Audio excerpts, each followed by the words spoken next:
Amerika Serikat Israel punya pesawat siluman F-35. Teknologi mereka canggih.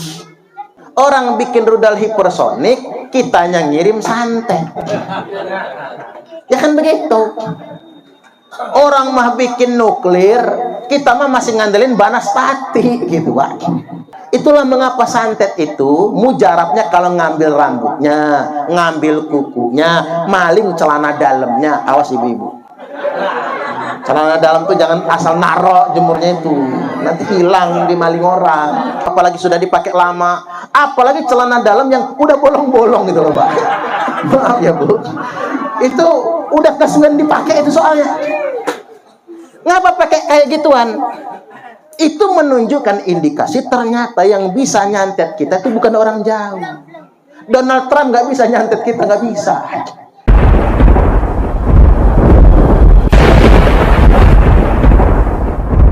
Peta geopolitik perang Iran dan Israel, kita harus ngambil hikmahnya, Pak, dari kejadian ini semua. Yang jelas pertama, Iran tidak salah, karena Iran tuh membalas.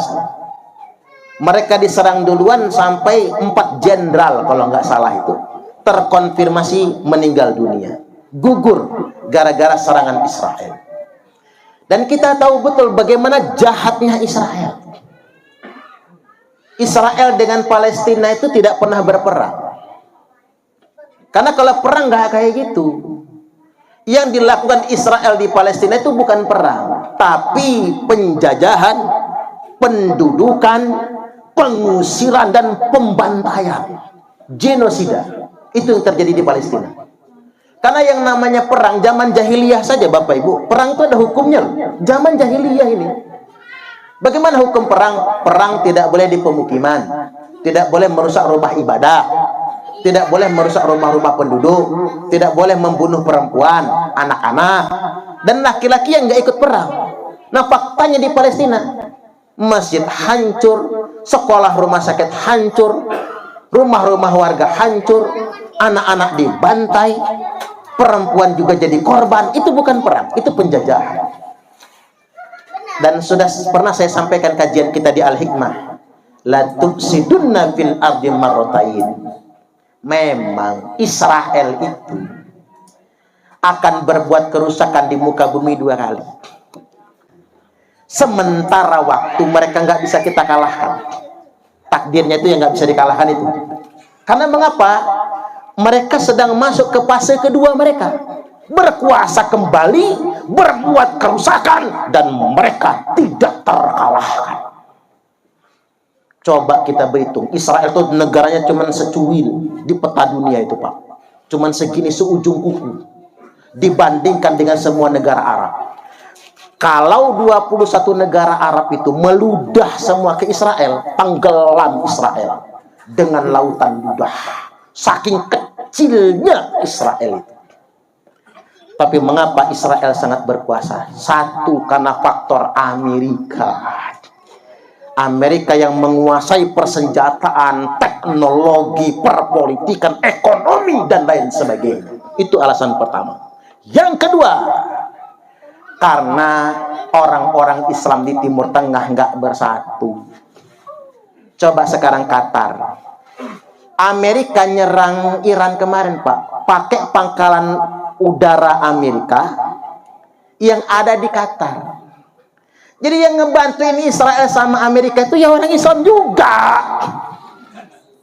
Negara-negara Teluk, Qatar, Bahrain, Arab Saudi, itu yang ngebantuin Amerika tuh. Makanya bisa nyerang Iran. Payah orang kita ini. Nggak bisa bersatu, Bapak Ibu. Saling menjelekkan satu sama lainnya. Ini alasan pertama. Mengapa jenderal-jenderal Iran itu gampang dibunuh Israel, Pak? Karena banyak pengkhianat dari warga negara Iran sendiri. Nah, kita warga Indonesia ini, jadikan itu pelajaran. Mari kita bersatu. Tidak boleh dipecah belah dan tidak boleh mudah diadu domba. Insya Allah. Yang berikutnya, kita ini lemah teknologi. Amerika Serikat Israel punya pesawat siluman F-35. Teknologi mereka canggih, punya Iron Dome dan lain sebagainya, kata orang-orang pintar itu ya. Nah kita masih berkutat pada hal-hal yang klinik. Orang bikin rudal hipersonik, kitanya ngirim santet. Ya kan begitu. Orang mah bikin nuklir, kita mah masih ngandelin banaspati gitu, Pak. Saya ini ngebahas banaspati karena di atas atap rumah saya itu pernah saya ngeliat banaspati dulu, Pak. Pernah melihat banaspati pas di atas itu. Apa salah kirim ya? Meledak, duar, gede banget suaranya, kayak bom itu, tapi ngebembeng suaranya itu. Cuman kalau saya sendiri yang mendengar aneh, semua orang mendengar itu. Kayak ada bola api itu dan suaranya. Saya jadi mikir, pantesan negara kita yang nggak maju-maju. Orang bikin bom nuklir, kita mah banaspati. Ya kalau yang kayak gitu-gituan itu kan nggak ngelukain orang lain, melukai saudara kita sendiri. Iya, Pak ya. Itulah mengapa santet itu mujarabnya kalau ngambil rambutnya, ngambil kukunya, maling celana dalamnya. Awas ibu-ibu. Celana dalam tuh jangan asal naro jemurnya itu. Nanti hilang dimaling orang.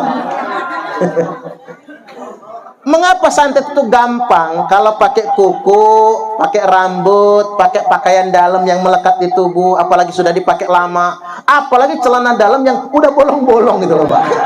Maaf ya, Bu. Itu udah kesuwen dipakai itu soalnya. Ngapa pakai kayak gituan? Itu menunjukkan indikasi ternyata yang bisa nyantet kita itu bukan orang jauh. Donald Trump nggak bisa nyantet kita, nggak bisa. Yang bisa nyantet kita itu keluarga dewe, tetangga sendiri, teman sendiri. Indonesia nggak akan bisa maju karena mengapa kita saling melukai sesama kita. Maka dari itu buat anak-anak muda ini saya ingatkan, ayo belajar yang rajin, jangan main judi online terus ya. Belajar yang rajin, belajar, buat santri-santri juga belajar. Isi ilmu, ngapal Quran, sekolah yang benar, yang bisa berteknologi biar bersaing di dunia internasional. Nah, terakhir saya ingin sampaikan, di balik peristiwa wafatnya mbah kita Ibunda Mariatun binti Muhrodin dan Ayunda Ramini binti Maryamin, pelajaran buat kita juga, tiba gilirannya kita pasti akan mati juga. Betul apa betul kira-kira? Makanya wa ma tadri nafsum madza taksibu godan. Tak seorang pun tahu persis apa yang akan dia usahakan esok hari. Malam ini kita boleh berencana, besok pastinya hanya Allah yang tahu.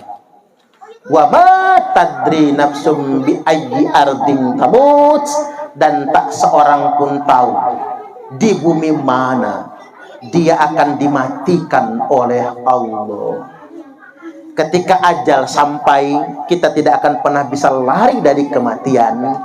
Qul innal mautal ladzi tafirruna minhu fa innahu mulaqikum. Katakanlah, sesungguhnya mati yang kalian semua ingin kabur dari kematian itu, mati yang akan menjumpai kalian semua. Artinya tak akan ada yang bisa lari dari kematiannya. Maka pilihan yang paling tepat bukan lari dari kematian, tapi memilih mati dalam keadaan husnul khotimah. Demikian dari saya. Sebagai penutup, Bapak Ibu, pondok pesantren kita sudah menerima pendaftaran santri baru untuk putri di Pondok Pesantren Rahmatul Ummah 2 Margo Lestari Jati Agung. Cuman 20 menit dari Umur Laku, Pak. Polda, ITERA, tol itu kesana dikit, belok kiri nanti sampai. Kemudian untuk yang putra di Pondok Pesantren Rahmatul Ummah 1 di Pajar Baru, Tanjung Laut, Pajar Baru, Jati Agung, Lampung Selatan. Pendidikannya Bapak Ibu Salafiyah Kitabiyah, Diniyah Salafiyah Kitabiyah, ngaji kitab kuning, dan tahfizul Quran, menghafal Quran bersanad. Dan pendidikan formalnya SD, SMP, SMA. Jadi kita pondoknya di bawah Kementerian Agama, sekolahnya di bawah Kementerian Pendidikan Nasional. Baik, demikian, mudah-mudahan bermanfaat. Wallahul muwaffiq ila aqwamit thoriq. Wassalamualaikum warahmatullahi wabarakatuh. Kami adalah Laskar Sabilillah, pecinta Wali Songo dan para anbiya, pewaris peradaban Islam di Nusantara hingga berkibar bangsa Indonesia.